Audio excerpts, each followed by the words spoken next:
अनाञ्जनाशलाकया चक्षुरुन्मिलितं येन तस्मै श्रीगुरुवे नमः।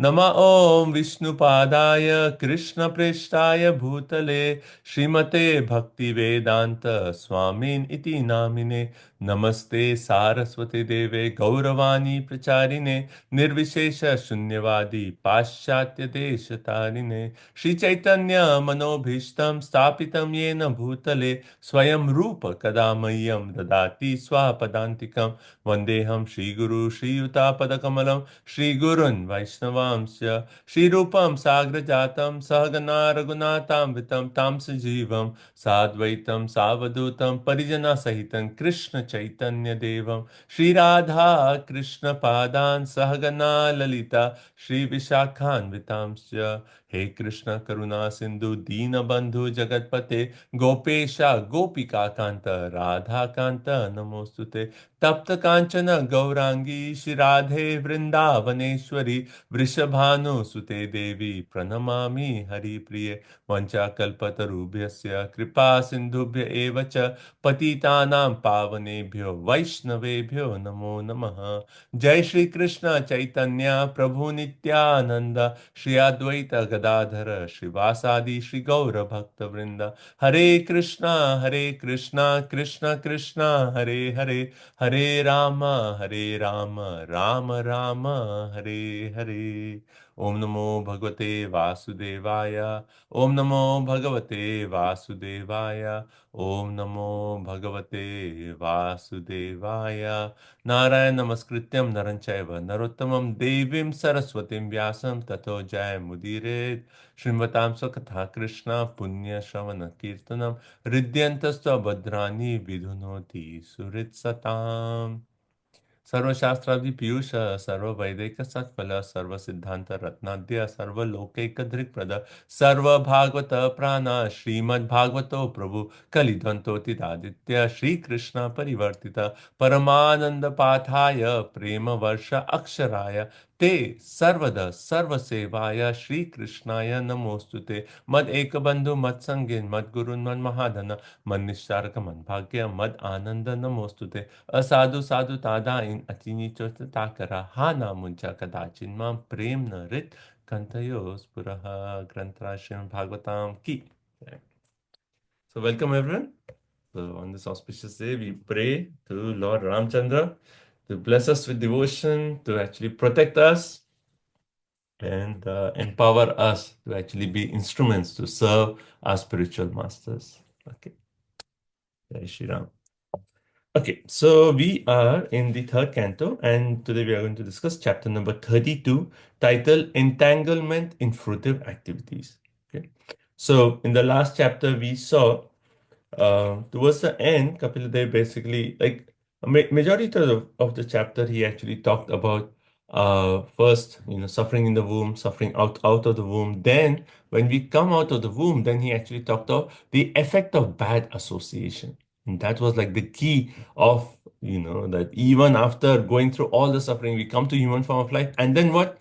We actually select bad association. And that bad association, again, we are actually continuing the samsmriti, the cycle of birth and death, right? And then towards the last end of the chapter, he actually talked about how to understand the cycle of going, or the cycle of birth and death, and how it actually goes on. What is death in terms of subtle body, in terms of gross body? What is actually death and what is birth?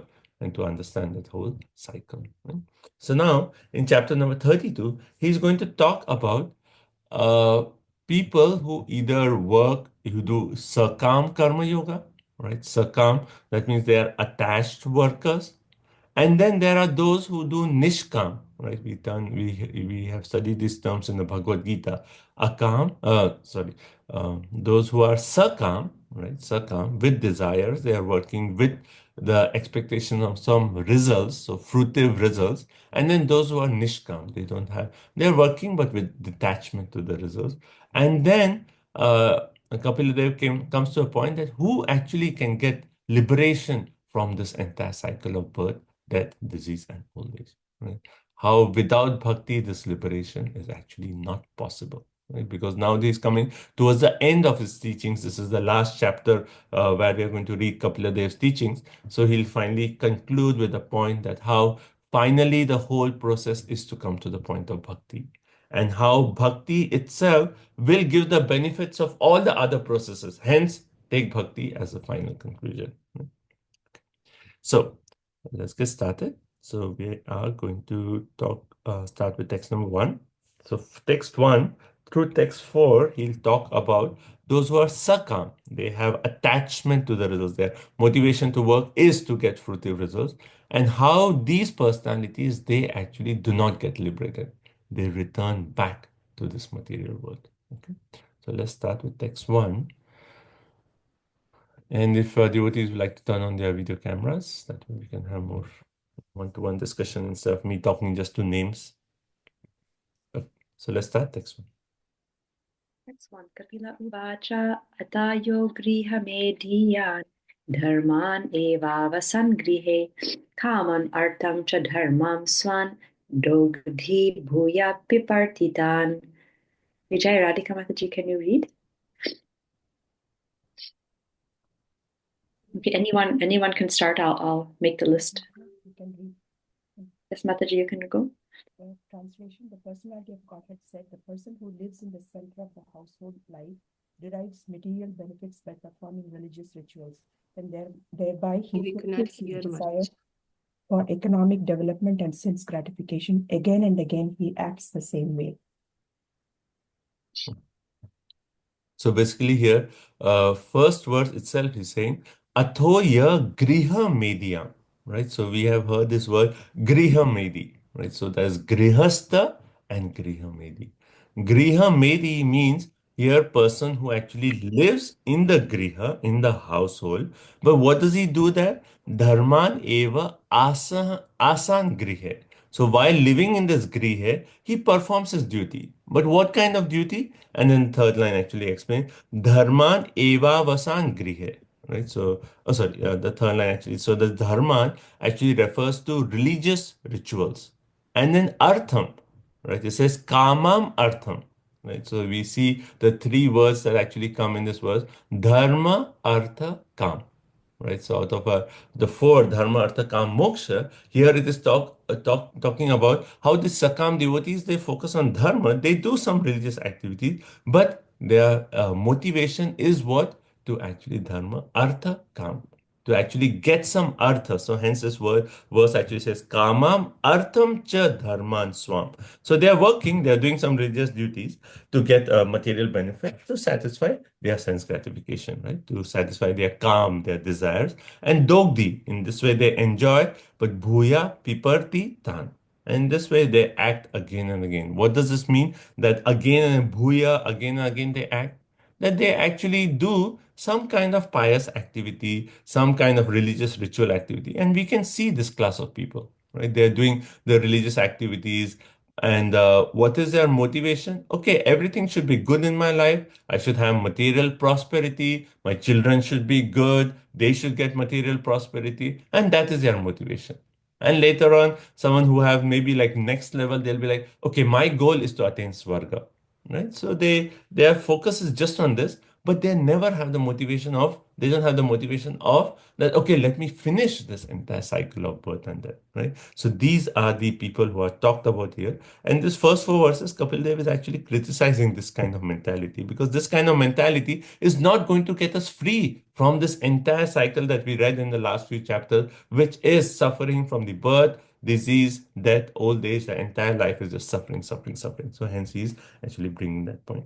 Prabhupada also points in the purport that, the grihastha are those who live in the griha, but their focus is what? Self-realization. But griha medi, their focus is sense gratification. So they work very hard throughout the life, right? They want to eat, get a lot of wealth, eat nicely, take care of their, children nicely, give them nice education, but that is their focus. Right? And they also may give some charity, right? Do some pious. Someone may go and they're like, okay, can you give for some temple? And they may give. They may give some charity. But what is their aim? Okay, we'll get some nice pious credits. We'll get some sukriti from this. Right? That is the thing. Okay. Now next words. Number 2. स चापि भगवद्धर्मात् काममूढः परान्मुखः यजते क्रतुभिर्देवान् पितॄंश्च श्रद्धयान्वितः. Hare Krishna. Such persons are ever bereft of devotional service due to being too attached to sense gratification, and therefore, although they perform various kinds of sacrifices and take great vows to satisfy the demigods and forefathers, they are not interested in Krishna consciousness, devotional service. Hmm. So here he's actually pointing out that yes, they are doing religious sacrifices, they are doing some rituals, they'll do some puja, they are doing all this, but how come their motivation to get out of this material world does not come out, does not come in them, right? So in the previous purport also Prabhupada points out this that he quotes a verse from seventh canto of Prahlad Maharaj where he actually says, Matirna Krishna Parata Sotova. So one way the last point in the purport is Prabhupada is connecting to text number 2, right?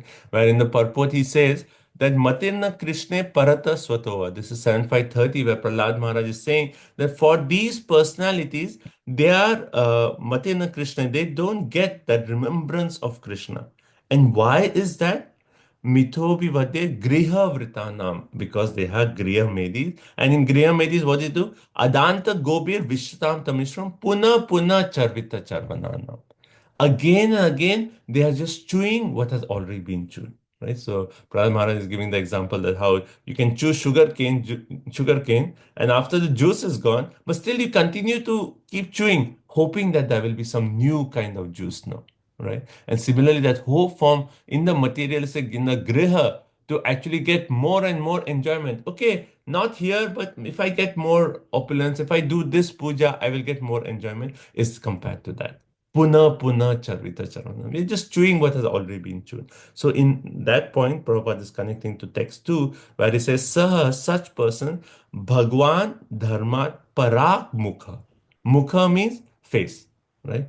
Parat Mukha means their face is turned away, right? So when their face is turned away from what? And here it actually says, because of Bhagavad Dharma, they have turned away because they are ever bereft of devotional service. They have turned away from devotional service. Why? Why have they turned away from this highest perfection of Bhagavad Dharma?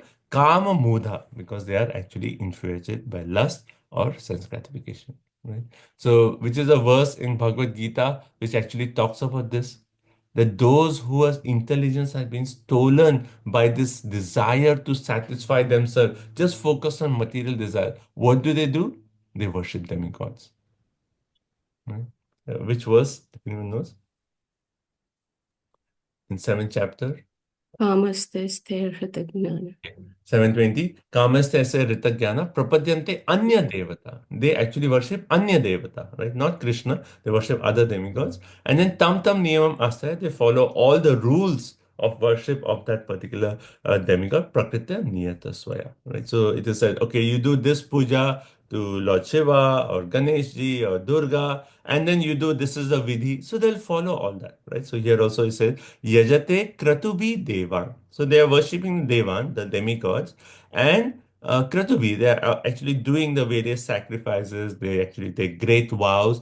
And also for demigods, and this verse is also saying Pitra, the forefathers. So they do worship of the forefathers and the worship of the demigods, following all these rules and regulations, but they will not take up devotional service. Why? Bhagavad Dharma Mukha, Vimukha. They have actually turned away from that highest perfection and they're just entangled in this cycle. Right? Okay, Prabhupada in the purport makes that he says, very interesting point, he says, so-called pious and religious men, they actually worship all these demigods. It's very common. You see people from India, they will actually, okay, Durga Puja will worship Durga. Ganesh Puja will worship Ganesh. This Puja will worship this, right? And Prabhupada is saying that all this, and when you ask them, why are you worshiping this, and then their root cause, and Prabhupada is making the point, is a result of impersonalism. Why? They're worshiping this demigod, but then what do they say? Actually, everyone is same. So today's Ganesh, we'll worship Ganesh. In this Durga, we'll worship Durga. Oh, Lord Ramchandra, we'll worship Lord Ramchandra. But their root cause is a result of impersonalism, where they don't try to understand that there is actually a hierarchy even in demigods, right? And then beyond that, there is a supreme personality of Godhead, right? So hence they actually say, oh, you can worship any form of the demigod, right? And Prabhupada says, especially among the Hindus, those who eat meat eaters, they prefer what? Kali Puja.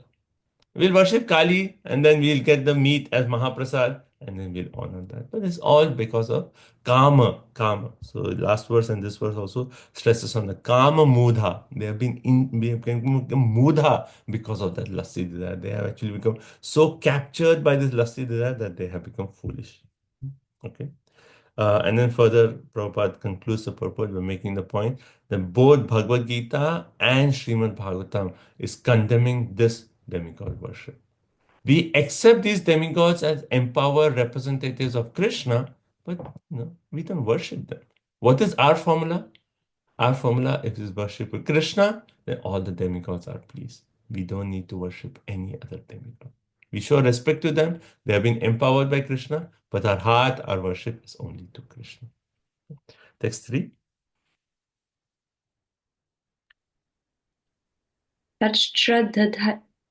तच्छ्रद्धया क्रान्तमतिः पितृदेवव्रतः पुमान् गत्वा चान्द्रमसं लोकं सोमपा पुनरेष्यति. Hare Krishna. Text 3. Such materialistic persons attracted by sense gratification and devoted to the forefathers and demigods can be elevated to the moon, where they drink an extract of the soma plant. They return to this planet.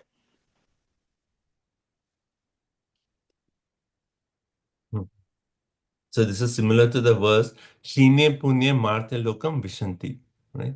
That in Bhagavad Gita, this verse is that Shine Punya basically says when their punya is over, Shine Punya, then what happens? Marte Loka. They come back to this earth planet, right? So here is saying that Shraddhaya, so with faith.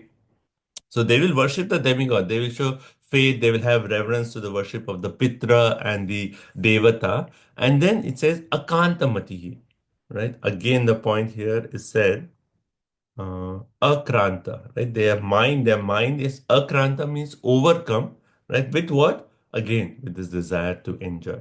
But because they have this desire to enjoy, they take actually vows. Oh, we will do this Pitra Puja, we'll worship this demigod, and then they will do it, they'll follow these principles with rigidity, their vows. They are doing all these sacrifices, But, and then because of the result of all this, what will happen? Gatwa Chandra Masam Lokam. They will go to Chandra.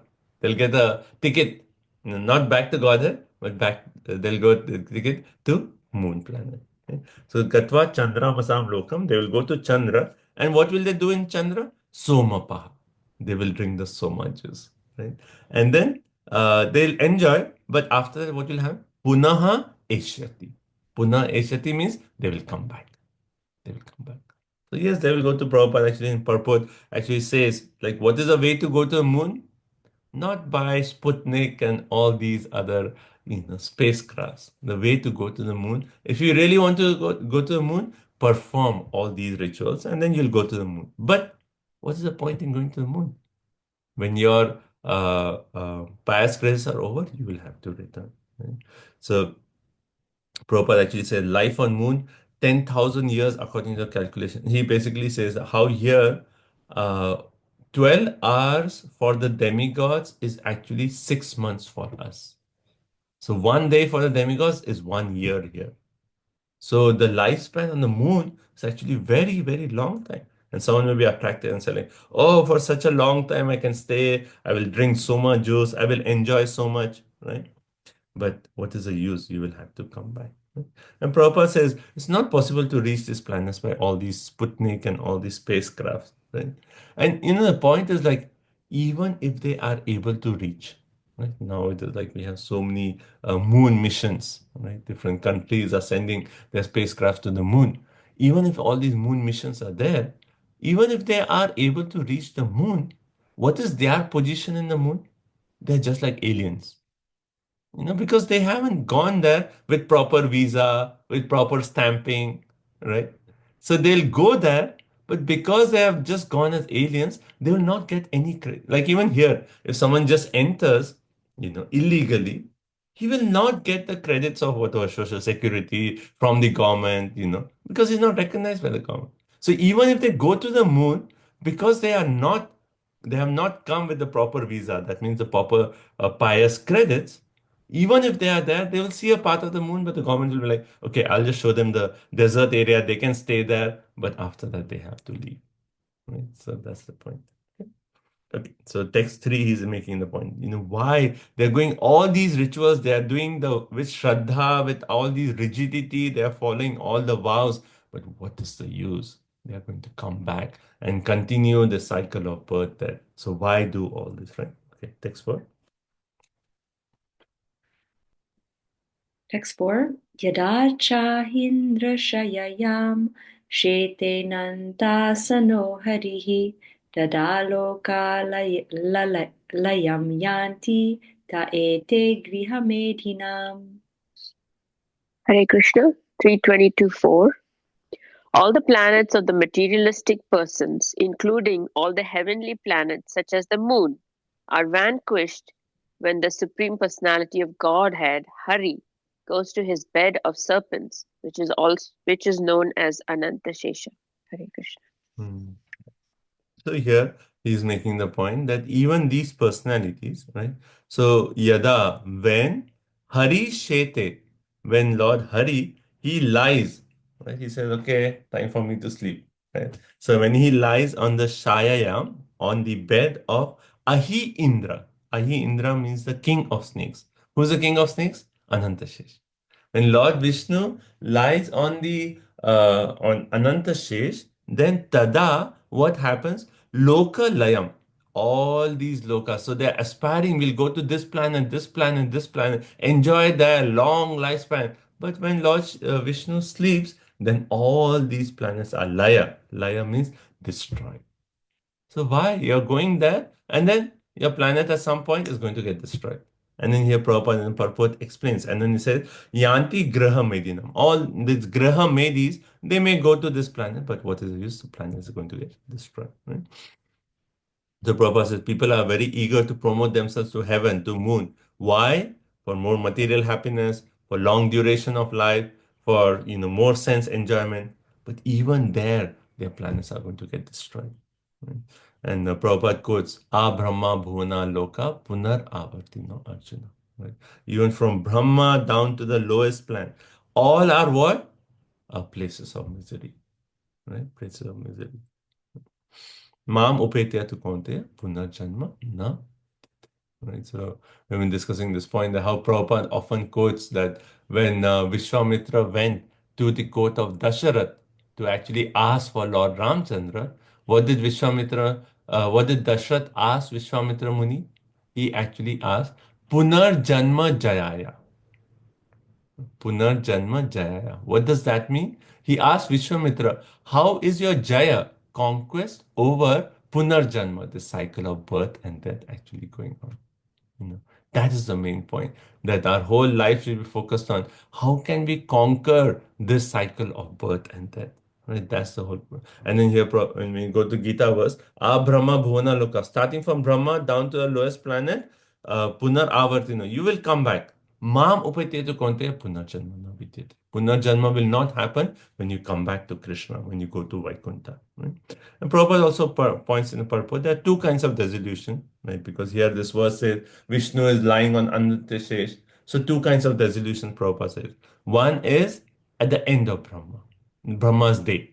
Right? One is end of Brahma's day, one is end of Brahma's life. Right? So when it is night time for Brahma, then what happens? Then yes, all the planets up to Swargalok, they are covered in water. So even all those planets are actually covered in water. So all planets are all lower planetary systems are destroyed. And the end of Brahma's life, then everything is destroyed.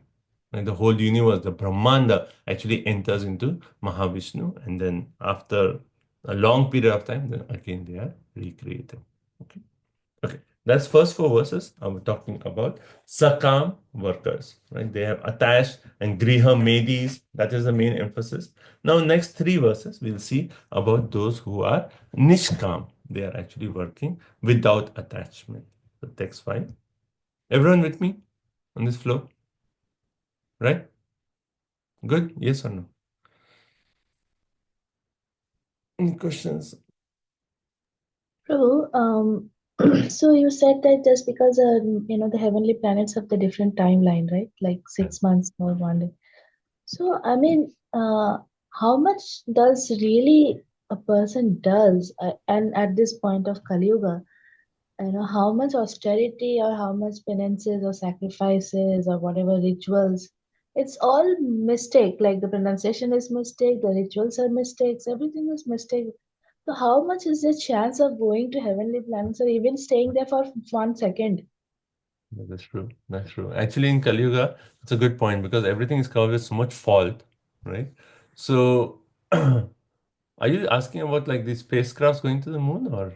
No, no, like Just yeah, process, right? I just want to complete process. so yes, the point is there in Kali Yuga, everything is covered with false. Even if they're doing some yagya, the brahmanas are not so qualified. Right? And Prabhupada always uses this point to make the point that in Kali Yuga, only Harinam. All those things are. So yes, everything is covered with with fault. But anytime if someone is giving some charity, now, there is some credits may not be as much as it was before because things were more pure before. Like even let's say 50, 100 years before. People give charity, maybe the cause is more pure than the cause is now. Now people give charity, we don't even know what is being used for. You know, and there's so much corruption, and sometimes charity is given, and then that charity is used to feed people meat. I mean, like, where is the credit for you? Because you have done it with some intention to feed the poor, but they are getting, meat and everything. So, I mean, so yes, their point is valid. But again, it accumulates. So it could be like from previous lifetime, they have done so much charity, some pious credits is there. This time they do a little bit more. And it just like comes to a particular limit where they're like, okay, after this life, we have that enough visa points. So you can go to so and so. So it is possible. But again, yes, it is more rare also in Kali Yuga. In Kali Yuga, everyone is just, like what does 14th chapter of Gita say? Who goes to the planets of the demigods? Those who are in the mode of goodness, right? So now everyone is in the mode of passion and ignorance. That is like the default quality for everyone. So with passion and ignorance, a 14th chapter says what? They will, if they're in passion, they may come back onto this earth. And in passion and ignorance, that combination, they could go to lower planetary systems or animal species. So that is the destination for most people. But there may be some rare who have accumulated a lot of piety from previous life, and then maybe a little bit more they do this time, and they may qualify. But your point is valid. It's, more and more rare for people to go to Swargalok. We have a question. Yes, sir. So, is it wrong to accumulate pious credit? And two, if we accumulate pious credit, is it guaranteed that you will have to come back and enjoy those benefits of the pious credit? Is it bad to accumulate past credit? Well, see, like, like when we are doing something good, when we say past credit, let's say feeding the poor or, giving some money for what we consider a good cause, maybe taking care of some children or, then, if you are doing that, what is our intention or motivation behind doing that? Right? We may just say like, okay, yeah, people are struggling, let me help them, right? That is, so yes, you are getting some pious credits there, but um,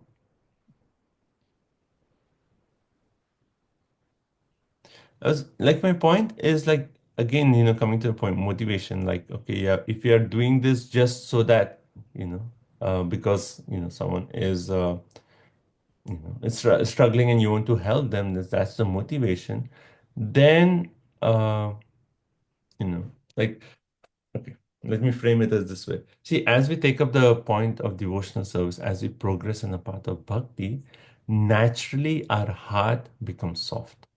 That is a symptom of progress in the path of bhakti. And we become more and more soft-hearted.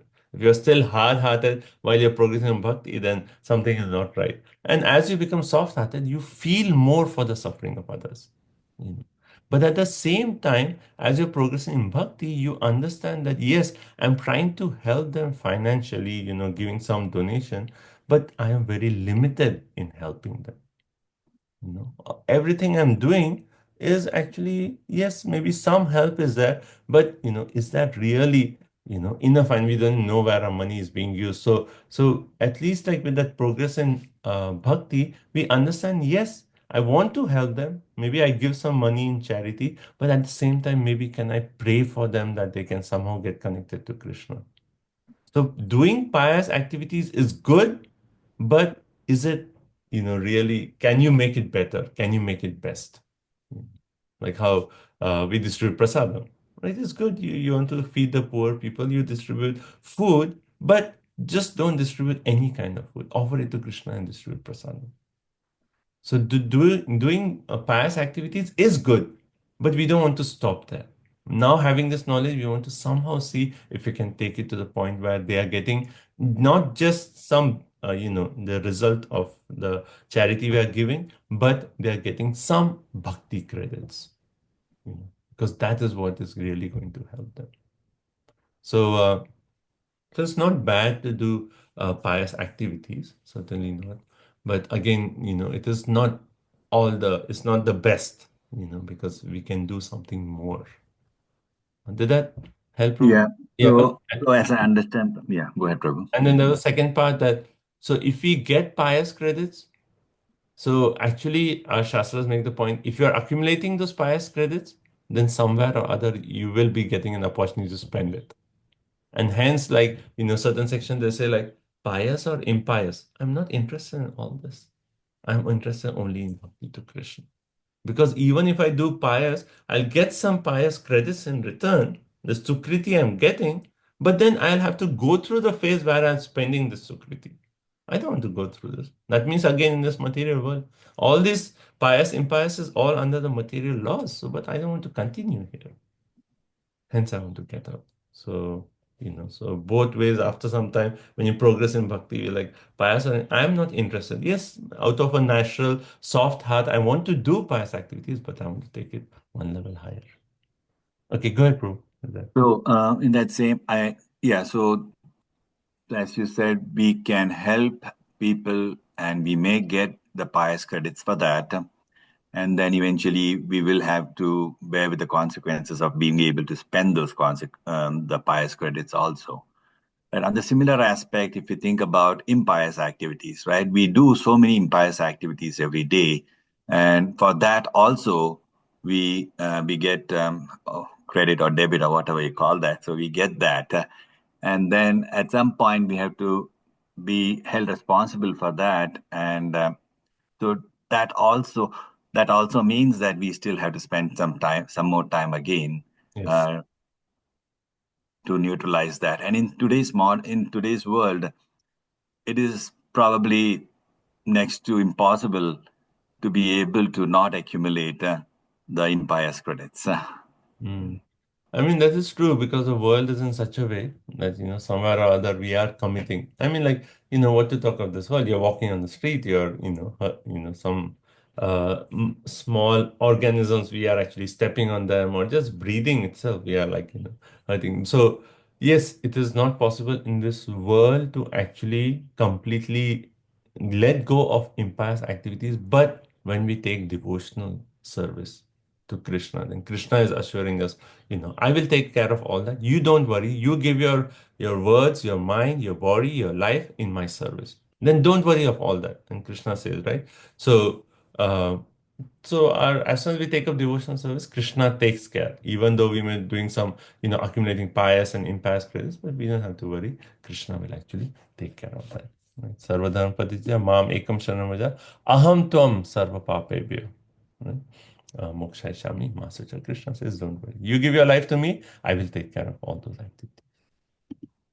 Okay, so the pious and impious credit doesn't matter in that case, right? Yeah, but the devotee also does not want to just focus only on pious activities. He wants to take it all the way to bhakti. Right. Right? So, Okay. Thank you, and Prabhu. yeah, and naturally a devotee wants, like if someone is just like, starving for food, naturally a devotee feels, because as you take a bhakti, naturally you become so and so soft-hearted. Like how can you bear the suffering of other living entities? And you want to help them, no doubt about that. So yes, we want to do that, but we want to somehow also pray to Krishna, that Krishna is suffering so much, please help them. Somehow they get bhakti, that's how they are going to get out. Otherwise, the cycle is going to go down again and again for them. So, Yes. Thank you, Prabhu. does anyone have any other points on this? Okay, so let's continue. Text number 5. ये स्वधर्मान् न धूयन्ति धीरकामार्थहेतवे निसङ्गान्यस्तकर्माणा प्रशान्तशुडचेतसः. Those who are intelligent and are of purified consciousness are completely satisfied in Krishna consciousness. Freed from the modes of the material nature, they do not act for sense gratification. Rather, since they are situated in their own occupational duties, they act as one in expected to act. Hare Krishna. So here, and now he's changing the, from the sakam, now he's coming to those kind of personality. And here, immediately he starts off, ye swadharma, they are doing their occupational duties, and dhira, they are actually intelligent. They are intelligent. So previously, we already discussed the point that nishkam, those who are sakam, they are not very intelligent, right? Kama, stesa, rita, jnana. Why? Because they are covered with the lust, the desire to enjoy. But here it is saying those who are intelligent, what did they do? They actually, so the first point is na duhanti, right? Because they are intelligent, na duhanti. They do not desire the results of their of your activities, right? First point. Then second, nisanga, they are unattached to the results. Third point, nyasta karmana. Nyasta karmana means they offer their results of the activities to Krishna. Right? So 3 points. And further, prashanta. And that's why they are actually prashanta means satisfied, and shuddha chetasa. Their consciousness is actually purified. So 5 points here is describing those who are nishkam, right? They do not desire the results of their actions of dharma. They are unattached. They offer the results to Krishna. They are satisfied, and they are of purified consciousness. And Prabhupada in purport, he starts off by saying that the perfect example for this is Arjun. Arjun was a Kshatriya, and he was doing his swakarma, right? But then, initially he was thinking that, I don't want to fight. If I fight, my own relatives will be killed. I don't want to do it. But later on, when he was convinced through the knowledge of Gita, he was convinced by Krishna that the true duty for me is to actually fight for the pleasure of Krishna. Then he fought, not for his own sense gratification, but for the pleasure of Krishna. Right? So Prabhupada says this is the example of Arjun who actually came to the point of, the qualities described in this verse. Right? And also Prabhupada points out, how can one be satisfied, and satisfied, this verse comes, even in Bhagavad Gita, Krishna talks about that the one of the austerity of the mind is satisfaction. Right? It should be satisfied. So satisfied, how can one really be satisfied? And Prabhupada says, first, we can be satisfied when we are in the position that I'm not the enjoyer, I'm not the controller, but I am an eternal servant of Krishna. As long as as long as we think that we are the enjoyers, we are the controllers, there's no question of satisfaction. Because as we think we are the enjoyer and we want to enjoy more and more, and that never gets fulfilled, or we are the controller that will never get satisfied. So we have to give up this and come to a position, I am servant of Krishna. That's the first thing. And second, Okay, understanding that I'm servant of Krishna, then I say, okay, if I'm servant of Krishna, I want to serve Krishna to the best of my ability. So if we are serving Krishna to the best of our ability and we are in the position understanding that I am servant of Krishna, then we can be satisfied.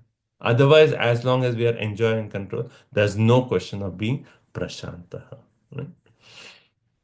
And then Prabhupada says this Shuddha Chetasa means Krishna consciousness. Purified consciousness means Krishna consciousness. How Prabhupada makes a point that, this Krishna consciousness is such a natural process. What are we doing? Well, we have impurities. We are just taking out those impurities. We are just purifying our consciousness.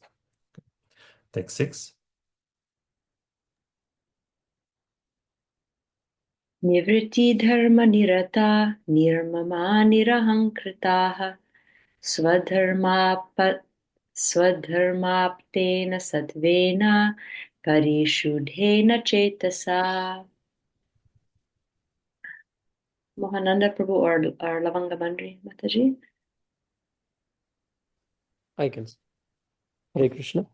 By executing one's occupational duties, acting with detachment and without a sense of proprietorship or false egoism, one is posted in one's constitutional position by dint of complete purification of the consciousness, and by thus executing so-called material duties, he can easily enter into the kingdom of God. Hare Right. Krishna. So in the first 4 verses, what did he say? That person, he'll go to moon, he'll come back. The cycle will continue. Here, what does it say? Then that person, he will actually enter, proper makes a point, he can easily enter into the kingdom of God. So what is it? So we are continuing from the previous verse. So previous verse had 5 points. And now the 6th point is Nivriti Dharma. Right? So we know how the Vedas talk of 2 parts. Pravati Marg, Nivriti Marg. Right? Everyone knows this. So Pravati Marg is what? The path of sense gratification, what we read previously. They do some kind of rituals of prescribed in the Vedas, but for their karma. Right? And then hence they go to moon and they come back. Other is Nivriti Marg. Nivriti Marg is basically where they are acting for the pleasure of Supreme Personality of Godhead. So Nivriti Marg means religious activities for developing detachment. So point 6. Point 7, Nirataha. They are constantly engaged, right? Constantly they are actually engaged in their religious activities. Nirmamaha. Nirmama Nihrankara. So in Bhagavad Gita, we see these 2 words, right? So Nirmama means without a sense of proprietorship, and Nirahankritaha, without false ego. And Swadharma Aptena. He actually engages in Swadharma Satvena. By goodness, Parishuddha Chetasa. His consciousness becomes completely purified. Right? So this is a person who acts in this in the uh, way how it is described in text 5 and 6. That means Swadharma with detachment, right? Nisangaha, Nivriti Dharma, then Nyasa Karmanaha is offering the result to Krishna, Prashantaha, then Shuddha Chetasaha, purified consciousness, then Nirmama without sense of proprietorship, and Nirahankritaha, without false ego. So if someone is living the life following this, then he can easily enter the kingdom of God. Now, text 7. Suryadvarena te yanti purusham vishvato mukham paravaresham prakritim asyotpatyanta bhavanam. Hare Krishna. Through the path of illumination, such liberated persons approach the complete personality of Godhead, who is the proprietor of the material and spiritual worlds, and is the supreme cause of their manifestation and dissolution. Hare Krishna. Hmm. So basically, here he's saying, how do these persons who do Nishkam, how are they liberated? And then he is saying, Surya Dwarena. They actually go to the dwar that goes through the sun. Dwara means door, or they go by the path illuminated by the sun. We read in the 8th chapter of Bhagavad Gita how there are 2 paths of living, one through a path of light and one through a path of darkness, right? So here it is saying that they live through the path which is illuminated by the sun, and Yanti Vishwatamukam. They attain that Supreme Lord. Para Avara Isha. Isha means the controller, who is the controller of both the material para and the spiritual world. Prakritim asya utpati anta bhavana. That means he is the cause of both. Utpati means creation, anta means dissolution. And that personality who is the cause of both the creation and dissolution of this material world, they will actually attain to that personality.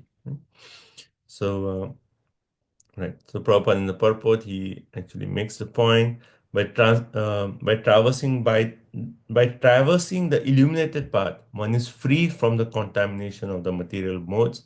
By that path, one can enter into a kingdom where the personality of Godhead resides. And Prabhupada says the Purusha Vishwato Mukham refers to the supreme personality of Godhead is all perfect, and right. And then he quotes Nityo Nityanam Chetanas Chetanas. All living entities are actually very small, infinitesimal, right? But the Lord is the supreme eternal among all eternals, right? So, and right, and then the point about how he is the cause of this material world. Yes, he is the cause in sense of what? That the material energy is also the energy of the Lord, which is activated Maya Dhakshena Prakriti. Right? So the Prakriti is energy of the Lord, which is activated through the glance of the Lord. So hence he is the cause of the creation. Prakritim asya utpati anta bhavanam. He is the cause of both creation and dissolution. Okay. So that is second section of this. What class of people? They may do pious activities, but they'll come back. What class of people will not come back? Okay. Everyone okay so far? Prabhu, one question. The Nishkama karma workers, they're also bhakti. They're also very close to being bhakti yogis, right? Or is it the same or different? Technically, if you see Nishkam Karma Yoga is very close to Bhakti Yoga, right? Because if you see in the yoga ladder, it talks of Sakam Karma Yoga, the Nishkam Karma Yoga, but then after that it goes to Jnana Yoga, Dhyana Yoga, and then Bhakti, right? So that is the yoga ladder. But if you see from Nishkam Karma Yoga, then the next step is Gyan. So when one is working without attachment to the results, if he's following the yoga ladder, then he'll come to a point, okay, I'm working without attachment to the results, so why should I work? And then he'll get purified of his desire to work, and then he comes to Gyan where he does not work. So in Gyan Yoga, he does not work. Dhyan Yoga, also there is no working. But then finally, the point of bhakti is to work. So we are working, and then there are two phases where we are actually trying to withdraw from work and just focus on spiritual life. But finally, we have to come back to the point of working. So hence, in Bhagavad Gita, Prabhupada says Nishkam Karma Yoga and Bhakti Yoga is so close because you are already working. So why go to a stage where you don't work and then get purified? Just from Nishkam Karma Yoga, you're not attached to the results, but from that point, if you do this, these verses says what? Nyasta Karmanaha. That means you offer the result to Krishna. You're detached from the results, but take it one step ahead. You offer the results to Krishna. So that is that aspect of bhakti right there, because you're offering the results to Krishna.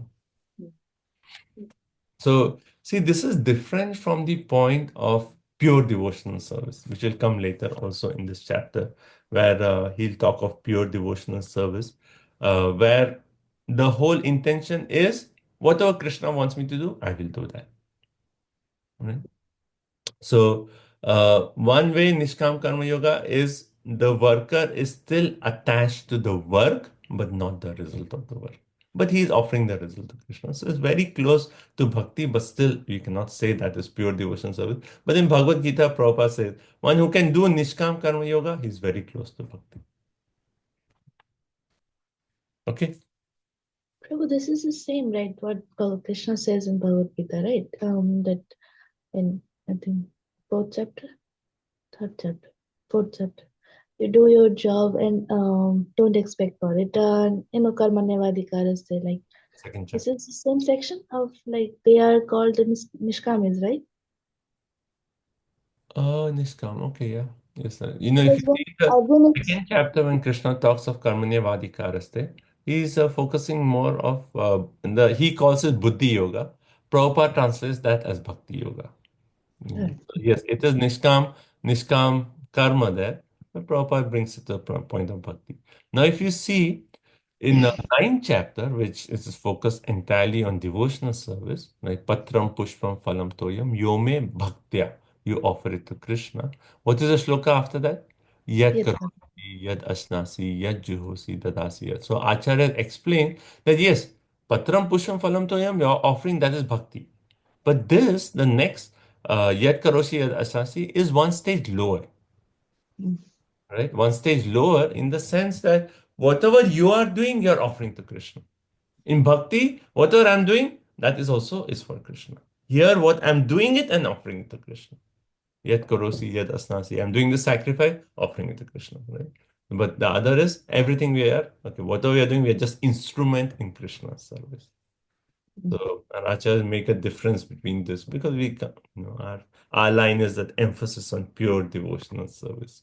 But Prabhupada just, because all Nishkam Karma Yoga, how is that even practical in this age? So he just brings us to a point of Hare Nam Eva Kevalam. So it just brings us always to a point of bhakti. Okay?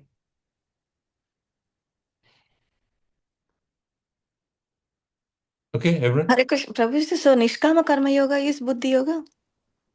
In the second chapter, in that when Krishna is giving the, one way the entire Bhagavad Gita in a very short, concise form, there he is not going so much elaborately into the yoga ladder. Right? Okay. So there he talks of Buddhi Yoga, and that Buddhi Yoga he translates as Nishkam Karma, and Prabhupada translates that as Bhakti. So in second chapter, that clarity is not so much emphasis, but Krishna is basically saying, let me give the whole thing in a gist. And hence third chapter starts off with Arjun asking, you are given all this, but it's too concise. I don't understand. Can you elaborate?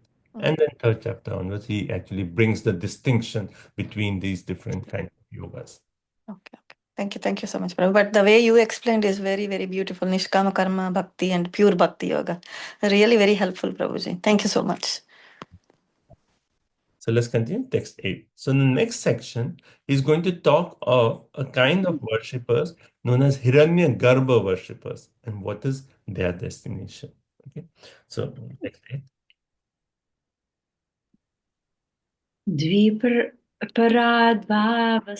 Saneya pralayo brahmanastute tavad adhyasate lokam parasya parachintakaha.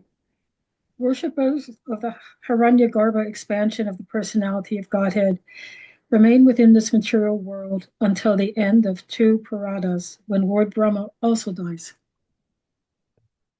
Okay. So here, Dvi Parada Avasena. So what is the Brahma's lifespan? Two Prarabdha. Parardhas. So Parardhas. That means like his life is that 100 years, each is divided into two parts, 50 years each, and each is called one Parardha. Right? So at the end of two Parardhas, this is when Brahma dies, Pralaya Brahmanaha, when the death of Brahma occurs, Tavat Adhyasate Lokam, then all the living entities who are lokam, who are staying on this planet for such a long time, parasya para chintaka, those who are worshippers of Hiranyagarbha, an expansion of personality of Godhead. And so what happens to them, right? So that is basically next verse is continuing this point, but here basically is pointing out what category are we talking here, right? So here it is talking of worshippers of Hiranyagarbha by bhakti with some gyan, bhakti mrish gyan, right? So yes, they are staying on Brahmalok, but do they get immediate liberation? No. They have to wait until Brahma's 100 years are over, and then at the end of Brahma's lifetime, if they are at that moment qualified, when Brahma gets liberated, they actually get liberated with Brahma.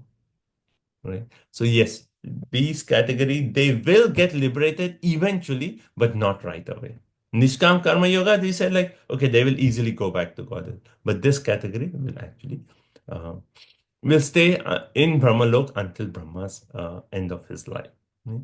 So here Prabhupada actually explains who are the Hiranya Garbha. So he says Hiranya Garbha, is the plenary expansion of the Supreme Personality of Godhead, Garbhodaksha Vishnu. Right? So the plenary expansion of the Supreme Personality of Godhead, Garbhodaksha Vishnu. They do not directly approach the Supreme Personality of Godhead, but they remain within this universe till the end of life of Brahma. And then the next point Prabhupada stresses here is the word Parasya Parachintakaha. Parasya Parachintaka, Parasya means supreme. Parachintaka means they are always thinking of the Supreme Personality of Godhead. So he's making the point that what is the qualification for one to enter Vaikuntha? Manmana bhava man bhakta. One has to always think of Krishna. If our thinking is anything other than Krishna, then we still have some attachment in the material world. Then we are not qualified. So even though these Hiranya Garbhas, they need to come to the point of Parasya Parachintaka, always thinking of Krishna. And then by that they become qualified. So when Brahma ends, he goes back to Godhead, then they will also follow Brahma back to Godhead. Next verse will continue this point. Text 9.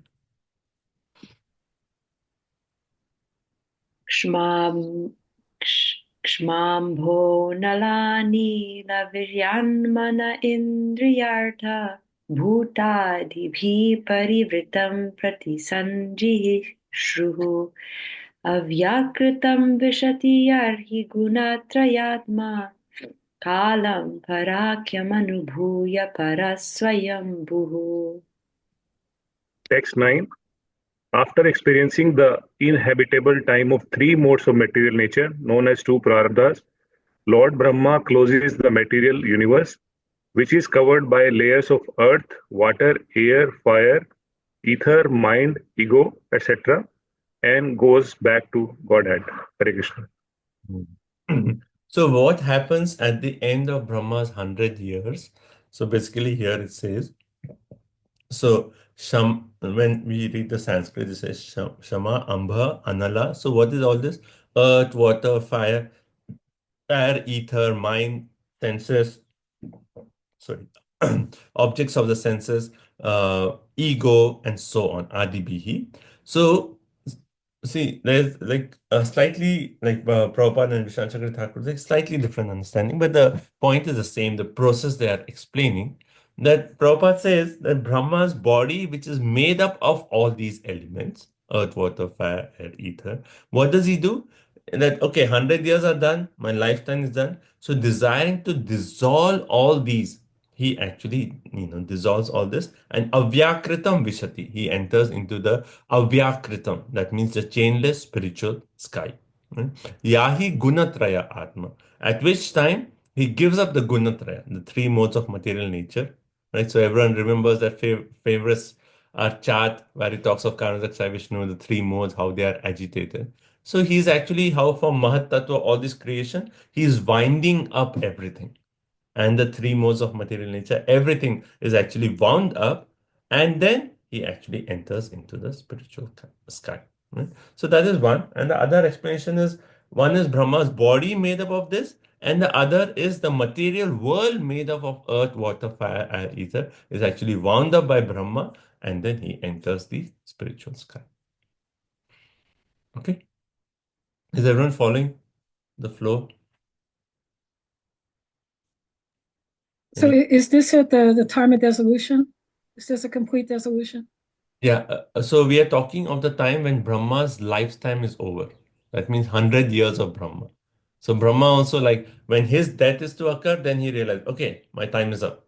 Then he winds up everything. So in this verse is talking of that winding up, either the elements in his body and the elements of the universe. He winds up and then he enters into the spiritual sky.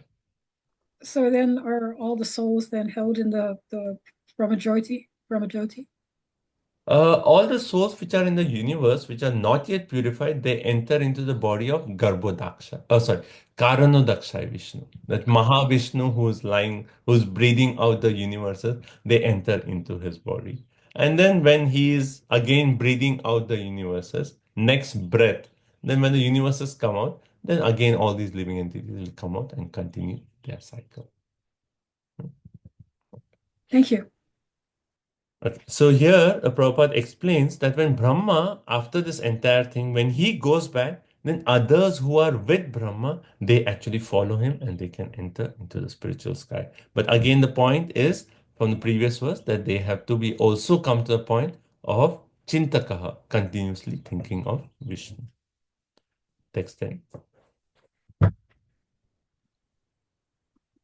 Evam paritya bhagavantamanu ye yoginoditamarun manaso viragaha tenaiva shakam amritam purusham puranam brahma pradhanam upayant yagatabhimanaha.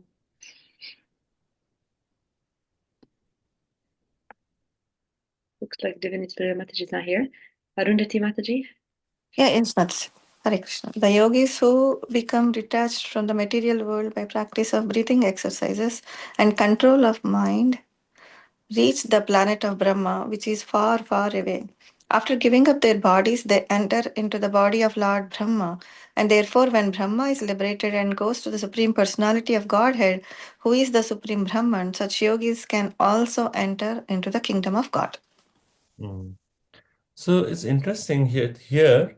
So who are we talking of? This entire section on the Hiranya Garbha worshippers. Right?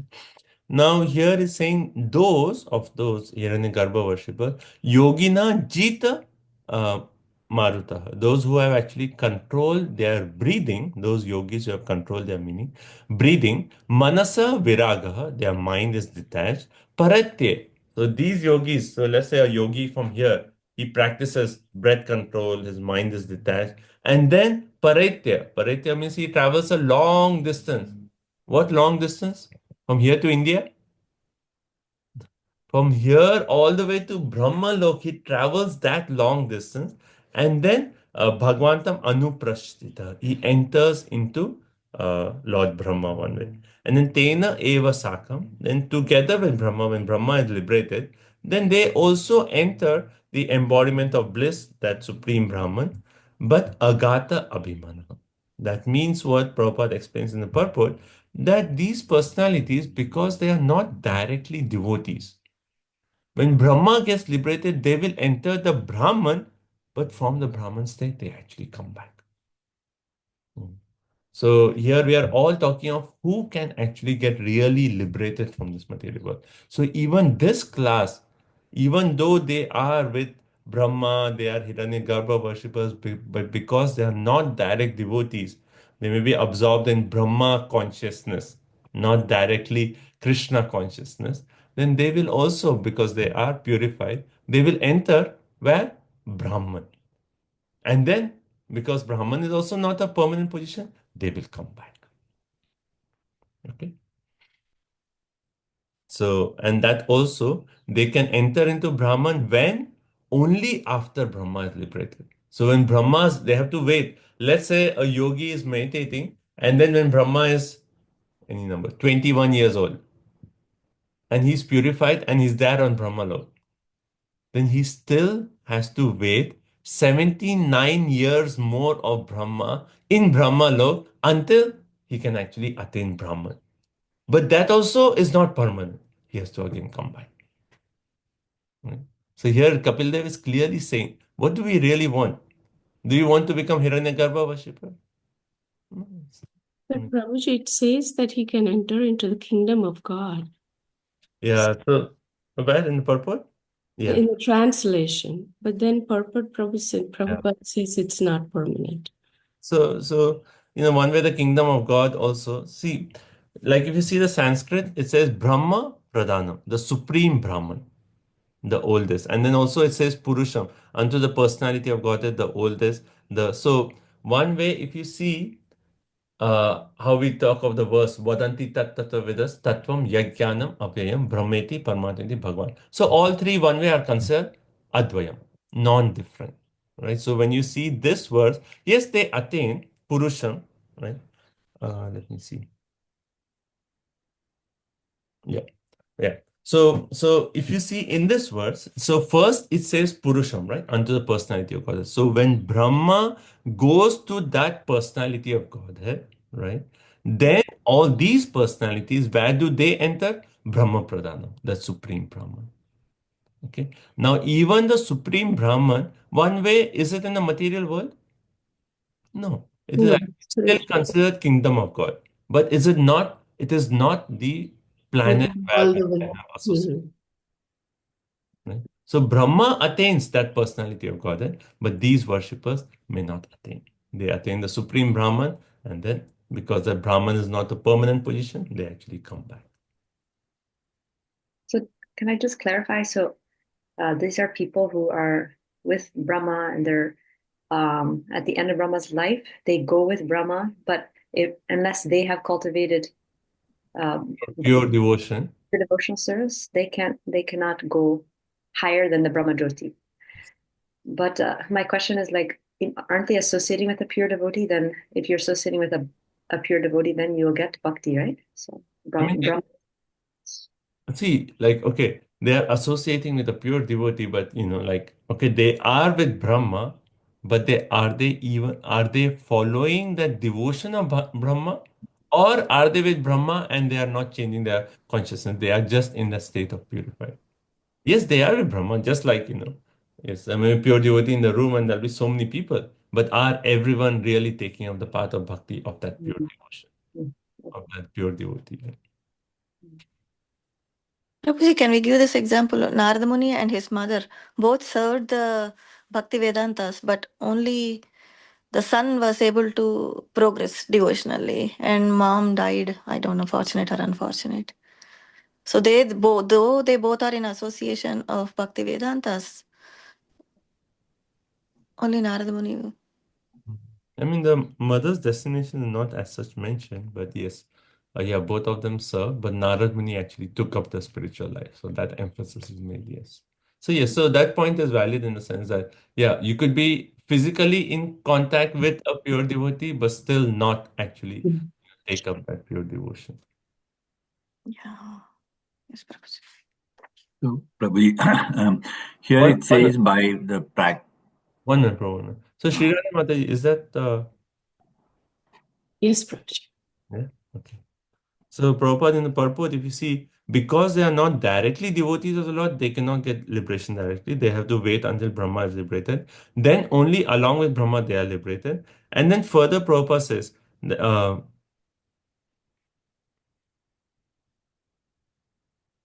okay, see, last sentence is such yogis or demigod worshippers are subject to the chance of taking birth again when there is again creation. Right? So they are subjected. That means they are not entering into, because once they enter Vaikuntha, then there is no question of coming back. So they are actually entering the Brahman. So hence they come back. Yes, Prabhu, go ahead. Raj Prabhu.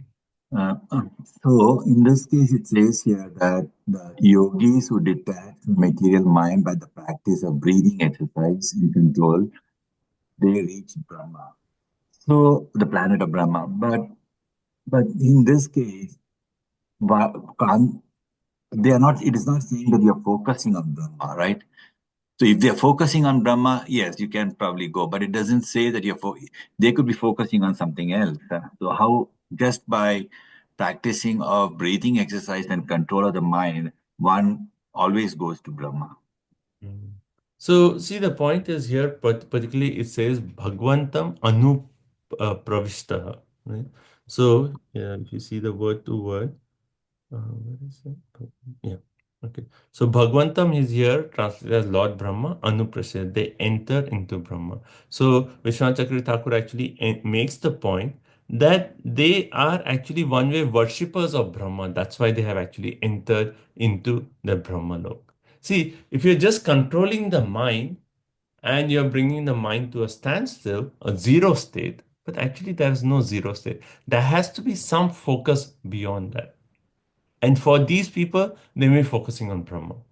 And hence they are actually entering Brahma lok. And because they have entered into that, Brahma lok, the one way here is said enter into Lord Brahma, then when Brahma is liberated, because they still have that, do not have the consciousness of pure devotional service, they actually come back. Rajpuru, does that answer? Yeah, so I think, yeah, so that is understood here, right? That they are focusing on Brahma in that case. Yes, they are focusing. So Thank you. Vishwanath Chakravarti Thakur makes the point, having the idea that they are worshippers of Brahma, Agata Abhimana, he says, is a worshipper of Brahma. They do not permanently remain merged in the Supreme Lord, but temporarily. When the universes are again created, they enter into the universe. Okay. Thank you, Prabhuji. So Prabhuji, I have a question here. So they're worshippers of Brahma or Garbhodakshai Vishnu? Both are different, right? Like Brahma. I'm getting confused. They're Hiranyagarbhas. Actually, Hiranyagarbha, if you see in that when we read the aspect of creation, there were Right, like three meanings to Hiranyagarbha. right.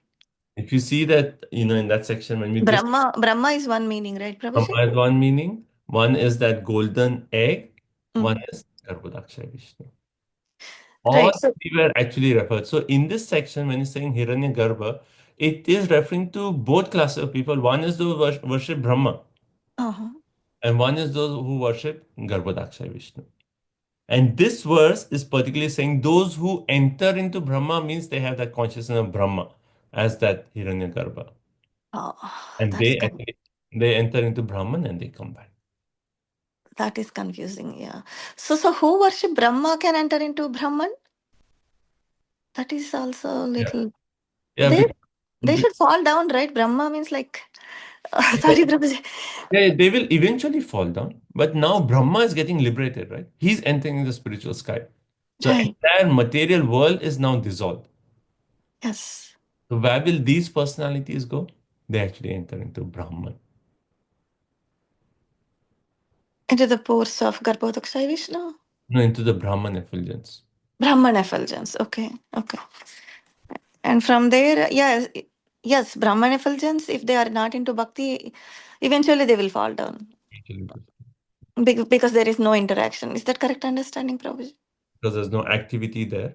There's no devotional service there. Service, yes, yes. No service, so they will eventually fall down. Yeah, okay, okay. That is one portion. One portion who worship Brahma. Brahma, the Hiranyagarbha named Brahma. So what is the other thing, Prabhuji? So if they are, it is coming in the next verses. So like three definitions you said: golden egg, Yeah, yeah. Brahma, and Garbhodakshai Vishnu. So now we are covering who worship Brahma, right? So my question is about the other one. Hmm. So, like Vishwanath Chakravarti Thakur is actually making the point that he's saying if the worshippers are only worshipping Brahma, but they do not have that bhakti for Garbhodakshaya Vishnu, Okay. yeah, then that is the situation that we are reading in this verse. Got it. Okay. But as soon as there's devotion for Vishnu, Mm. even Garbhodakshaya Yeah, Vishnu, yes. That's the point. that's just different. Then it depends on the consciousness. Then they may actually enter Vaikuntha also. Yeah, that makes sense, Prabhuji. So if it is Garbhodakshai Vishnu, then yeah, he's Vishnu himself. So yes, that makes sense. Yes. Thank you so much, Prabhuji. Hare Krishna. Okay, text 11. अथातं सर्वभूतानां हृत्पद्मेषु कृतालयम् श्रुतानुभावं शरणं व्रजभावेन भामिनि. Therefore, my dear mother, by devotional service, take direct shelter of the Supreme Personality of Godhead, who is seated in everyone's heart. Hare Krishna. This is a conclusion that you all want to come to. See, the point is like even Brahma, when he gets liberated, can he liberate his dependents? He's unable to do that. So he's entering Vaikuntha. Imagine when Brahma is dead and he's like, okay, all of you, you're here. Let's go. Time to wrap up. Material universe is ending. And he's going into Vaikuntha, but he's saying, sorry, you all are not qualified. I cannot take you there. Right? I cannot take you there. So you stay in Brahman effulgence or into Mahavishnu. And here he's saying, therefore, even Brahma cannot liberate his dependent. Ataha, therefore, Tam, you actually just worship that Supreme Personality of Godhead, who is Sarva Bhutana Rita Parmeshu, who is in the lotus-like hearts of all living entities. Krita Alaya, he is residing there. And then Shruta Anubham, whose glories you have already heard. I've already talked about the glories of, Lord before, right? Before. And then Sharanam, you actually take shelter of him. By bhavena, by devotional service. So you take direct shelter of the Supreme Personality of Godhead by devotional service. So Prabhupada in the purport, he says, right, like here Kapil Dev is actually addressing his mother, particularly here the word he uses is Bhamini, my dear mother. That means what? That you are already thinking of me as your son. That relationship is already there. Right? So you continue to think of me as your son because I'm the Supreme Personality of Godhead. That relationship is already there. Therefore, you did not need to follow any of the previous methods I have mentioned, like Sakam or even Nishkam. You just think about me directly as a son, and hence you will actually attain that perfect state, or actually, you're already in that perfect state by thinking of me as your son. Right. And then here Prabhupada also makes a point in the purport, and he says, he makes a point in the transcendental world, the servant and master are one. That is the absolute platform, right? That he says both the servant and the served stand on the same platform. Like Prabhupada gives an example that the servant of a king, where does he stay? In the palace of the king, right? And if he's really intimate, he'll be doing service in the bedroom of the king. Right? He may be doing service in the bedroom. So that way, the devotee and Krishna are one way on the same platform. So that may even a devotee can have a form similar to Krishna, right? Swarupya Mukti, right? Or Shashti, where he has the same opulence as Krishna. Okay.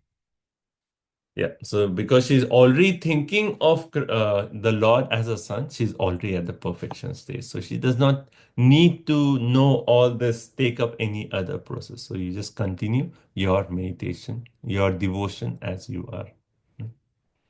Okay, so that is the conclusion of this third section, right? So what was the first section? Sakam, right? So where do they go? They go to the moon, right? They get a ticket, okay, moon planet. But from moon planet, they go, as soon as they enter, they get stamped. You have only so and so time here. And after that, you have to return, right? That's first. Second, Nishkam karma. If they follow everything with the Nyasta karmana, where they're offering the results to Krishna, they can actually enter into the kingdom of God. Third, Hiranyagarbha worshippers, then it depends. If they're worshipping just Brahma conscious, then they'll actually go into Mahavishnu or Brahman effulgence, but they will come back. Right? Therefore, all the three, concluding with all the three also, is this verse where it says, just take up devotional service. You're already thinking of me as your son. Continue to do that. You are in full bhavena. Therefore, you are already perfect. Okay. And then, hence Prabhupada in his purport talks about relationship with Krishna as in the different rasas, right? Sakhya, Dasya, Vatsalya, Madhurya, different rasas one can have, right? So, and she is in that mood where she's thinking of her son as a Supreme Personality of Godhead as her son. Okay, next 12 to 15. आद्यस्तिरचरानं यो वेदगर्भसहस्रिभिः योगेश्वर कुमाराद्यै सिद्धयोगप्रवर्तकै भेददृष्ट्याभिमानेन निसङ्गेनापि कर्मणा कर्तृत्वात् सङ्गुणं ब्रह्म पुरुषर्षभं स संस्मृत्य पुनः काले कालेनेश्वरमूर्तिना जाते गुणा व्यतिकरे यथा पूर्वं प्रजायते ऐश्वर्यं पारमेष्ट्यं च तेऽपि धर्मा विनिर्मितं निषेव्य पुनरायन्ति गुणव्यतिकरे सति.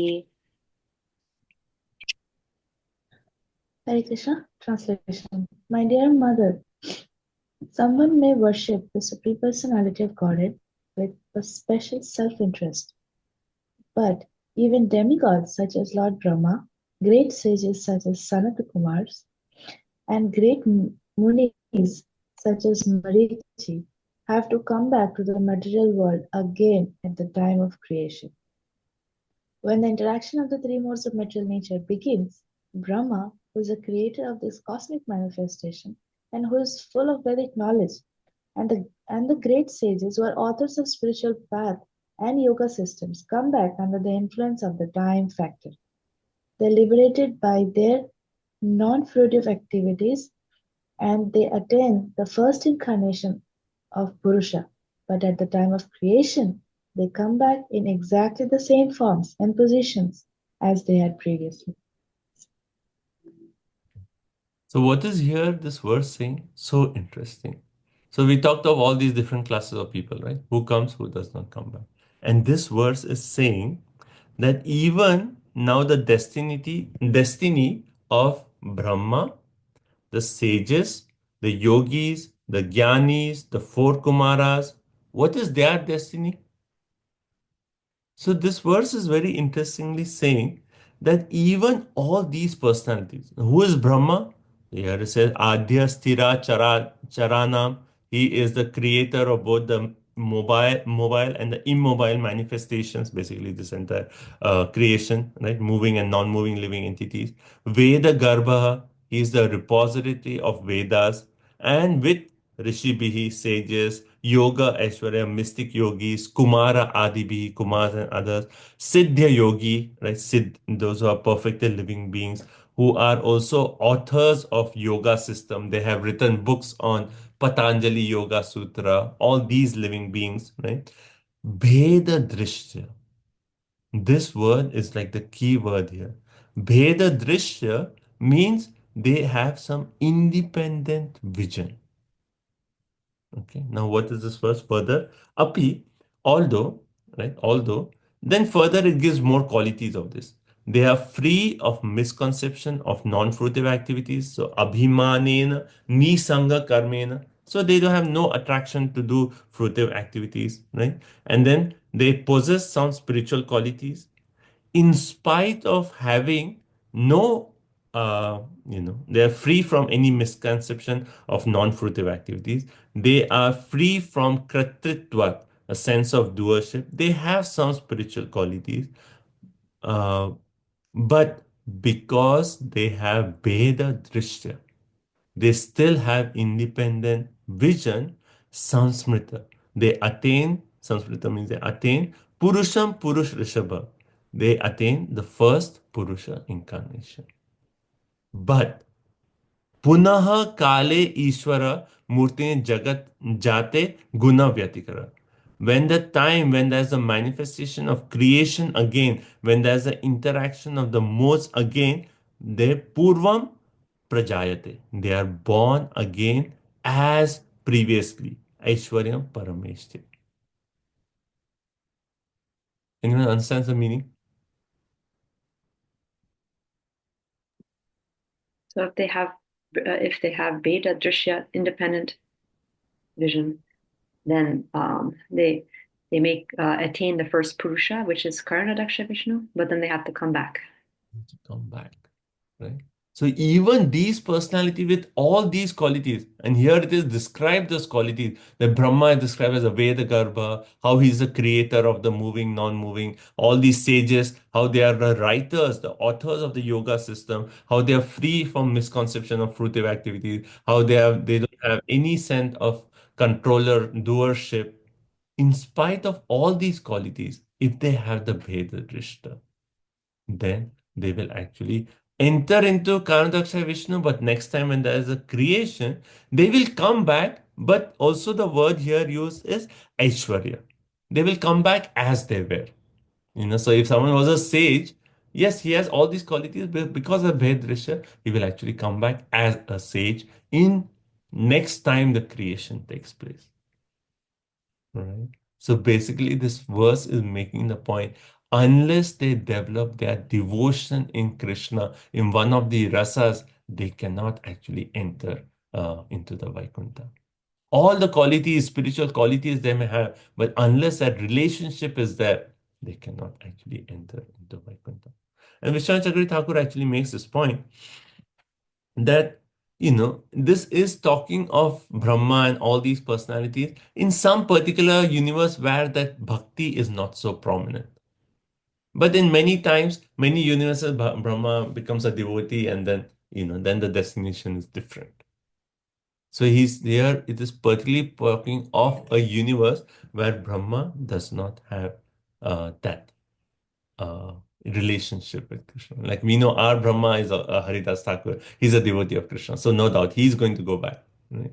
But certain universe where they don't have. And the emphasis of this verse is finally one can attain prema bhakti when one can attain liberation only when there's prema bhakti. That devotion with dasya or any of the other rasas. Any other rasas. Everyone following? Prabhuji, that was my question. Actually, you answered it.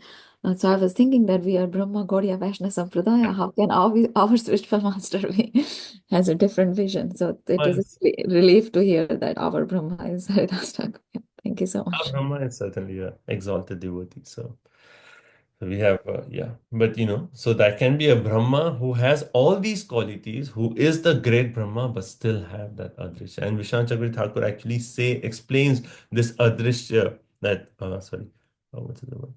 Bheda Drishya, and he actually explains that they may have conception of Brahman. And then also this, there is some level of impersonalism in them, in the sense that Vishwanath Thakur explains that maybe they have conception of Brahman who takes on variety only through Maya. What does this mean? Brahman takes on variety due to Maya. Which class of people will talk about this?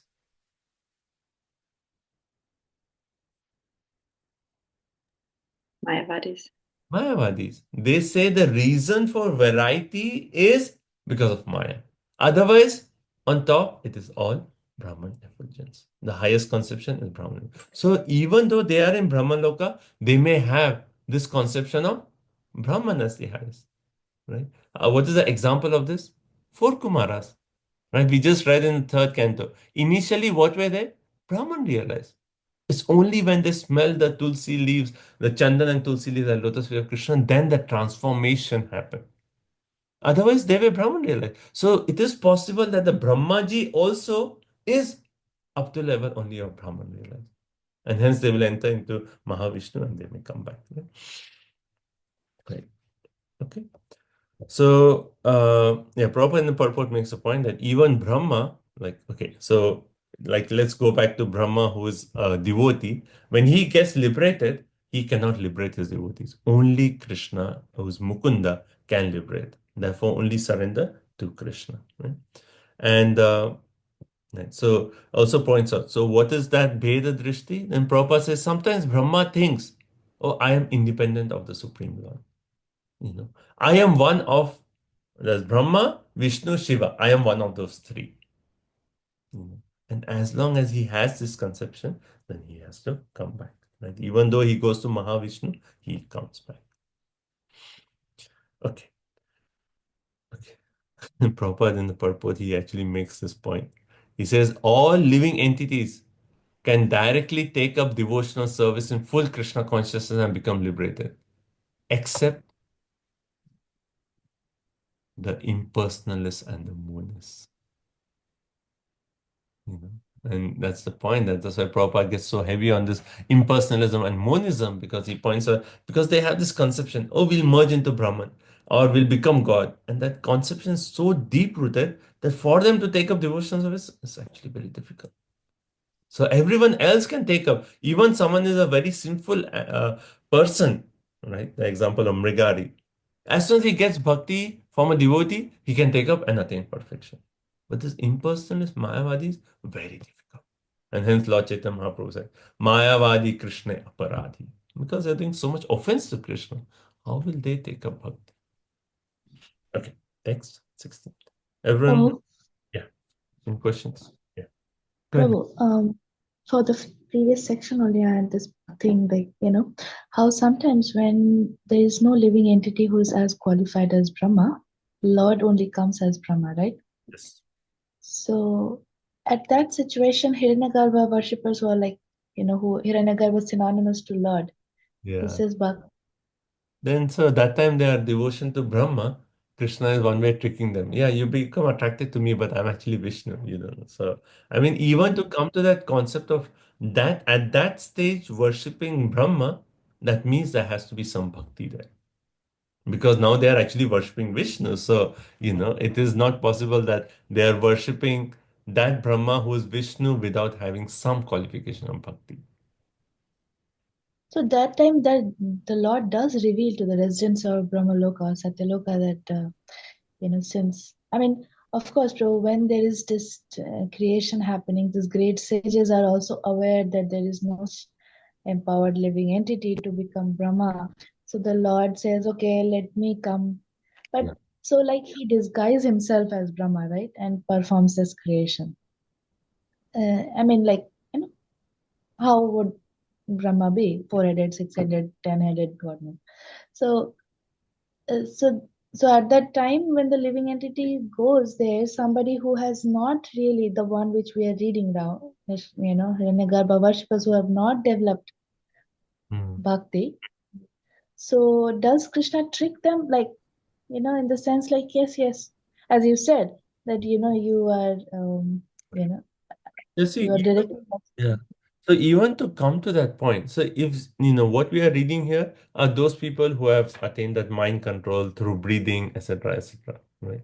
Now, if that is their only thing and they don't have the devotion, somewhere that aspect of bhakti where they have come in contact with a devotee who's given bhakti, how can they actually develop that devotion to even that Brahma who is actually Vishnu?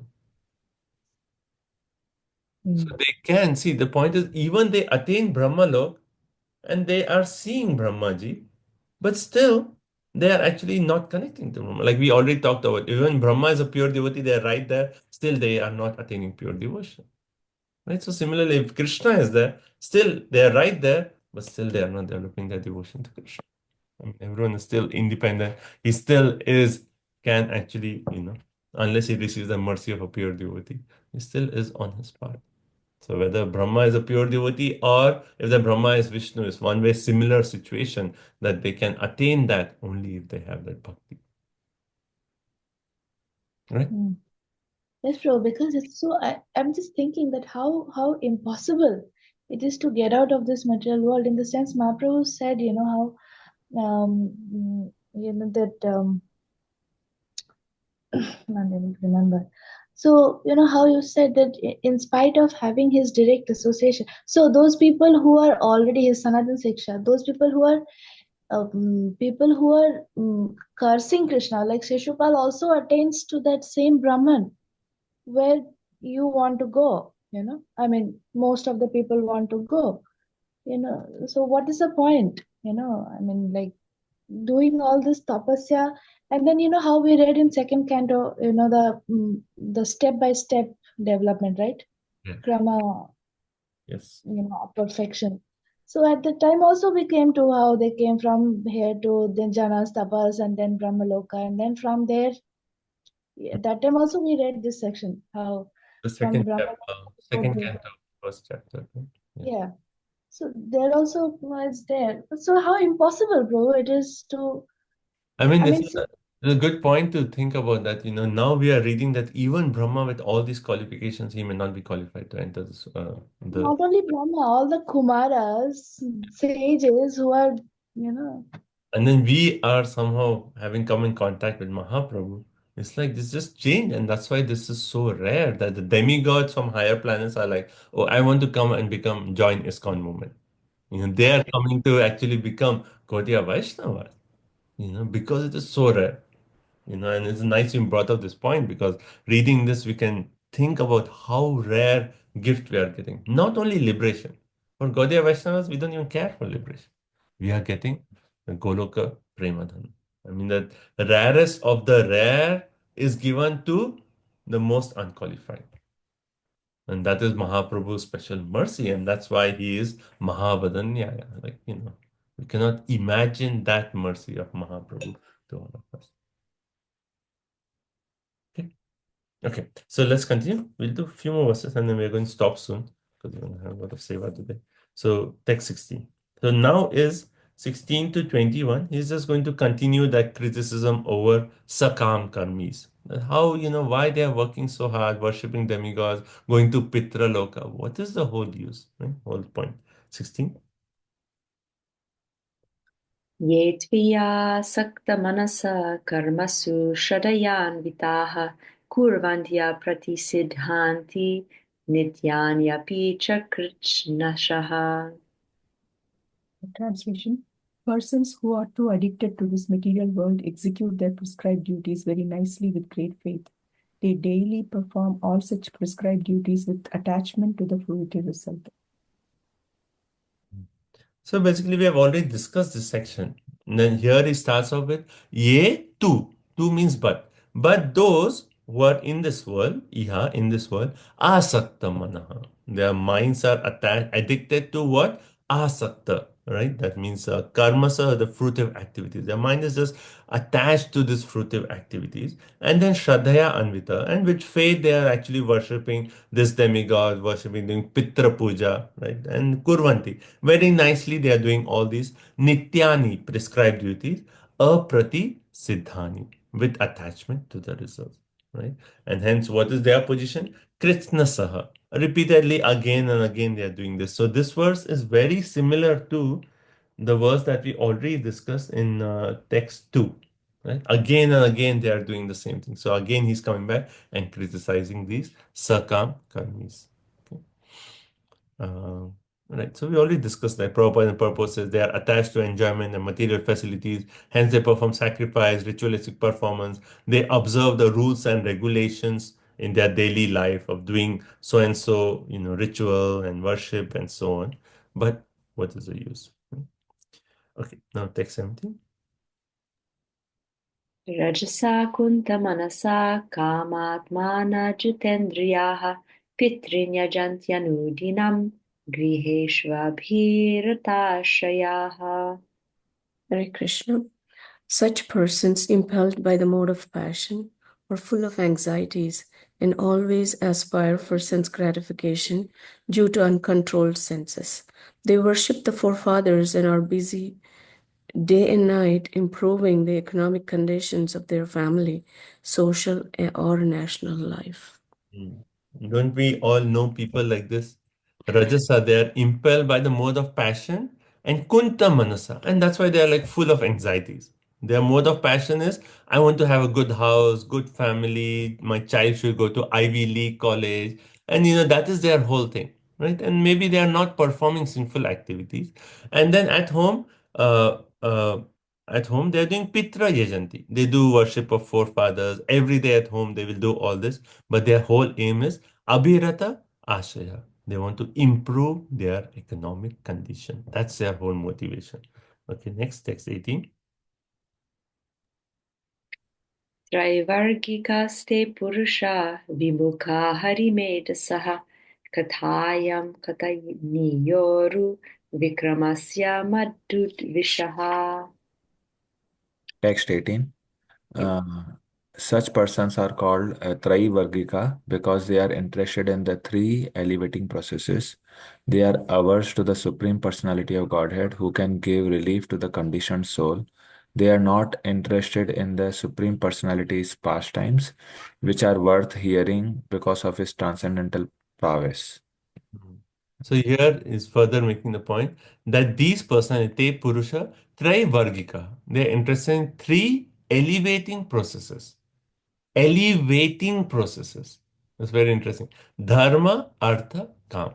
Actually, all this, the Vedas talk about this, right? So, yes, it is an elevating process, but it is very gradual. And then our process is what? Dharma Projita Kaitatra, where we are rejecting all this kind of dharma. But they are interested in these three dharma, artha, kam. And because of that, again, we see this is similar to the point of even in the second verse where we talked about how they become mukha, they actually turn away from Bhagavad Dharma. Here they say they turn away from vimukha, hari, medasaha. They are not interested in hari, right? And Hari, and further Kathayam, the pastimes of Lord Hari, Kathaniya, which are actually worth chanting. Why? Uru Vikramasa, because it's so excellent pastimes, and Madhu Dvisa, he is the killer of the demon Madhu. So all the pastimes of Lord Hari are worth chanting, but they are not interested. Anyone who goes out on book distribution has practical experience of this verse. You'll meet people who appear to be pious. They are doing this ritual, but we get in Bhagavad Gita, Srimad Bhagavatam, not interested. And Bhagavatam here he's clearly making the point. These people, dharma, artha, kama, that's right. They're not interested in hearing Hari Kathaya. Right? So Prabhupada actually makes this point that because they are. It's a very interesting point. Every day they are getting up early in the morning. They are doing their puja. They are doing their rituals, and then they are getting some pious results. And because of this, what is their conception? Their conception becomes, oh, see, I am doing it, I am getting the results. And still that conception of I am the doer actually gets more and more emphasis. Like even to the point of Raj Prabhu said, pious activities. Yeah, they're doing pious activities, they're getting pious credits, but that is just one way, more and more making the point that, oh, I am the controller. I can do it. I can do it. Right? It is not changing the false ego to actually Krishna is the controller. So it is just re-emphasizing. And because that false ego is just getting more and more empowered, this actually they become antagonistic. Or they become, because of the pride, they don't want to hear about Hari.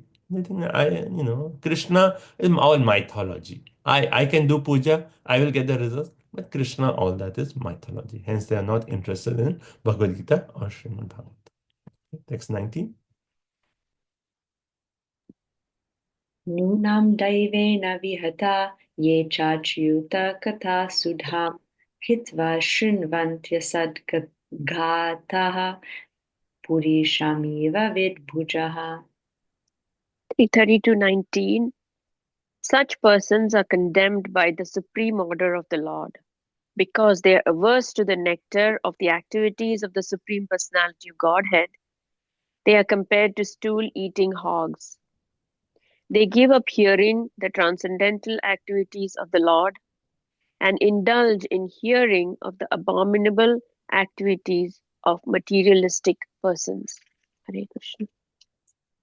He said Nunam Daivena Vihata, because they are not interested in Achyuta Katha Shuddham, right? The nectar of Hari Katha, they are not interested, right? So everyone, you can think of your experience in book distribution, where you met this person and you're so pious, but not interested. And who are they compared to? Here say Achyuta Katha Shuddham, they have given up the nectar of Achyuta Katha, and Nunam Daivena Vihata, they are certainly condemned by the Lord because they are not hearing about Hari. Shravanti Asadgataha. And then they hear what? They will go, oh, so and so Bollywood star is coming for a fundraising event, and they will go and hear that Bollywood star. And they are compared to what? With Bhujaha, stool eating hogs. And Bhagavatam is so heavy one way. They're just making, they're giving up the nice halwa and they are actually eating the stool. Obnoxious, bad smelling stool. Prabhupada makes in the purport. Right? And Prabhupada says everyone is addicted to hearing the activities of politician, rich man, sportsman, imaginary characters, Batman, Spider-Man, He-Man, all these imaginary characters. That's what people are attracted, right? Harry Potter, all those. But they are not interested to hear the nectar of Harikatha. Right? So Prabhupada says, but when presented with genuine books of knowledge, please take Srimad Bhagavatam. They said, we are not interested. And here this verse is saying, they are condemned by the Lord Himself. Right? So that they are interested in hellish activities and not in the transcendental activities of the Lord. Okay, text 20. Prabhu, I had a quick question. Yeah, good. What would you say about people who have full devotion to Ram but are averse from Krishna? Like, you do find people who are so heavily in devotion to Lord Ram, but they don't want to See do that, anything with yeah. Krishna.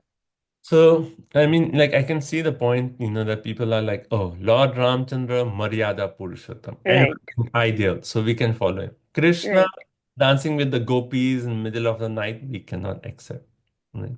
So see, there is one point where they actually are worshipping Lord Ram, but even the point of just like, okay, actually Ram and Krishna, they are all avatar, they are the same. Okay, I cannot understand why Krishna did this, but I don't have a negative thing towards Krishna. It's just like I don't have that understanding. So I'm not going into Krishna. I'm not worshiping Krishna. I'm just worshiping Ram. But I don't have any negative thing like, I don't want to, get involved with Krishna's Leela because that's beyond me. So these kind of people, at least they have the devotion to Ram, and maybe there's some kind of progress. They'll progress, and maybe Lord Ramchandra, if their devotion is pure, will actually enliven him to have some appreciation of activities of Krishna because they are the same. But other people who have this devotion to Ram, but at the same time they actually are openly saying, "Oh, Krishna, he's not ideal, but he did this," and they have a negative feeling, then actually their devotion is not complete. They actually maybe their devotion is more superficial because there's no knowledge in their devotion. They don't have the right understanding of the tattva. And hence, Prabhupada, whenever we talk, we actually always say, first focus on the tattva, then come on the Leela. And if you don't have the understanding of tattva of who Ram is, who Krishna is, then you will actually make all this. So there, it is common in India that people have sentimental devotional in the sense like it's just some sentiment, but no understanding. So that is very like, superficial aspect of bhakti only. So adversely, Prabhuji, are we saying that it has to be bhakti to Krishna? It cannot be No, bhakti to no, any of Krishna no. It, avatars? it can be No. any. No, that's not our point. You can have devotion to Lord Ram. And we have Lord Chaitanya Mahaprabhu, how he was, with Murari Gupta. Even Lord Chaitanya Mahaprabhu, he was a friend with Murari Gupta. And Murari Gupta is Hanumanji. And Lord Chaitanya Mahaprabhu came to him and tested him. Oh, you should chant Krishna's name. And then he, like, whole night he was trying and he was crying, how can I leave my name of Lord Ramchandra? No. Yeah. And Lord Chaitanya Mahaprabhu said, I was just testing. Your devotion to Lord Ram is so pure, you continue your Ram Bhakti. Okay. So yeah, Okay. so like even if someone is the devotee of Narsimhadev, sure. But Okay. that devotion should be with right understanding of Tattva. Okay. Otherwise, Thank you. okay, so I think it's already time. I have to leave soon. I was just thinking, okay, 2021, can we just read the shloka and that completes this section? And then next section, we'll come to the point of bhakti, where it is the conclusion of bhakti is gives the benefit of all, just do bhakti, right? So that's the next. So just 20 and 21, this is read. 20. Dakshinena pataryam na pitrilokam vrajanti te rajam anuprajayante shmashananta kriyakritaha. Hare Krishna.